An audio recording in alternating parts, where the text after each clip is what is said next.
এবার টেবিলের উপর রং দিয়ে ছোট্ট একটা সমুদ্রই তৈরি করে ফেললাম। তোমাদের তো আগেই বলেছি বাড়িতে কাজ চলছে, কিছু পুরনো কাঠের ফ্রেম আর পাল্লা পেয়েছি, যেগুলো দিয়ে আমি কয়েকটা টেবিল তৈরি করে নিয়েছি আর একে একে টেবিলগুলোই কালার করছি। প্রথমে প্রাইমার করে তার উপরে স্যান্ডপেপার দিয়ে ঘষে আমি কালারটা শুরু করলাম। যখন সাদা রঙের টেবিলের উপরে এই মার্বেল ডিজাইনটা পেন্ট করছিলাম, আমার এই টেবিলের আইডিয়াটা মাথায় চলে এলো। কিছুদিন আগে ইপক্সি ফ্লোর পেন্ট আর ইটালিয়ান মার্বেলের বেশ কিছু দুর্দান্ত ডিজাইন দেখেছিলাম, যেগুলো আমার ভীষণ পছন্দ হয়েছিল। তবে আমার কাছে কোনো ছবি ছিল না, তাই মন থেকে ভেবে আমি কালারটা শুরু করলাম। ভাবলাম একটা সমুদ্রের মতো কিছু তৈরি করি, আর তার জন্য ব্লু কালারের বিভিন্ন শেডগুলো ব্যবহার করছিলাম।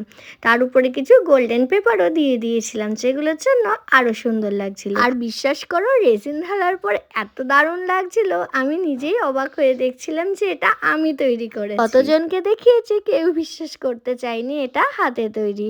আর এটাই আমার আর্টের সব থেকে বড় পাওয়া। এবার তোমরাই বলো, তোমাদের কেমন লাগলো এই আইডিয়াটা।